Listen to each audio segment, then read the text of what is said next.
Hi అండి, welcome to కేదాస్ kitchen channel. ఈ రోజు వీడియోలో నేను ఒకే ఒక్క కప్పు గోధుమ పిండితో ఇడ్లీ రెసిపీని చూపించబోతున్నానండి.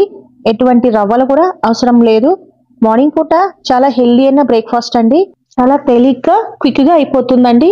సో దానికోసం ముందుగా నేను ఒక కడాయిలో 1 టీ స్పూన్ అంత ఆయిల్, 1 టీ స్పూన్ అంత జీలకర్ర, 1 టీ స్పూన్ అంత ఆవాలు, 1 టీ స్పూన్ అంత పచ్చిశనగపప్పు వేసుకొని ఇలా రోస్ట్ చేసుకుంటున్నాను. ఇవి 1 నిమిషం వరకు ఇలా ఫ్రై చేసుకుంటున్నానండి. సో ఇప్పుడు మనకి ఇవి ఫ్రై అయిపోయినాయి కదా, అందులోకి ఒక పచ్చిమిర్చి ఇలా కట్ చేసి వేసుకుంటున్నాను. అలాగే 1 టీ స్పూన్ అంతా అల్లం తురుగు వేసుకుంటున్నాను. ఒకసారి ఇలా కలుపుకుంటున్నాను.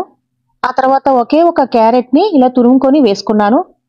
ఇదంతా పచ్చివాసన పోయే వరకు 1 నిమిషం వరకు ఇలా రోస్ట్ చేసుకుంటున్నాను. ఆ తర్వాత అందులోకి నేను 1 కప్ అంతా గోధుమ పిండి వేసుకుంటున్నానండి. లో ఫ్లేమ్ మీదే 3 to 4 మినిట్స్ వరకు ఇలా రోస్ట్ చేసుకుంటున్నాను. ఫ్రెండ్స్, ఉదయం పూట మనకి చాలా తొందరగా అయిపోయే బ్రేక్ఫాస్ట్ రెసిపీ అండి. అంతేకాదు ఆరోగ్యానికి చాలా మంచిది కూడా. ఎటువంటి హడావిడి లేకుండా చాలా తొందరగా అయిపోయే బ్రేక్ఫాస్ట్ అండి. చక్కగా మనము ఈజీగా తయారు చేసేసుకోవచ్చు. సో ఇప్పుడు 4 నిమిషాల తర్వాత నేను ఒక బౌల్లో వేసుకుంటున్నాను. ఇది కాస్త చల్లారిస్తానండి. చల్లారిన తర్వాత అందులోకి 1 కప్ అంతా వాటర్ని యాడ్ చేసుకొని ఇలా ఉండలు లేకుండా కలుపుకుంటున్నాను. కన్సిస్టెన్సీ అంతా ఈ విధంగా ఉండాలండి. మీకు చూపిస్తున్నాను చూడండి.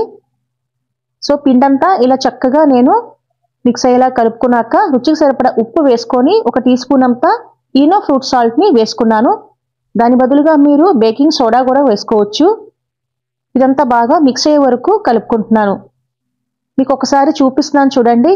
కన్సిస్టెన్సీ అంతా ఈ విధంగా ఉండాలి.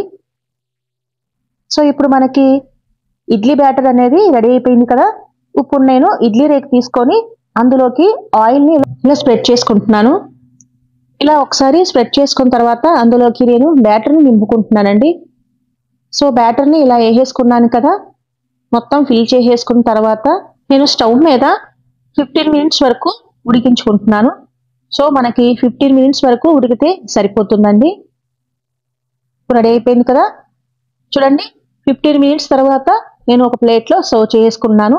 ఏదైనా చట్నీతో కానీ ఇడ్లీ పొడితో కనుక సర్వ్ చేసుకుంటే చాలా బాగుంటుందండి. అంతే కదా, చాలా సింపుల్ కదా. తప్పకుండా ట్రై చేస్తారు కదా. మరికొన్ని వీడియోస్ కోసం నా ఛానల్ని తప్పకుండా సబ్స్క్రైబ్ చేయండి.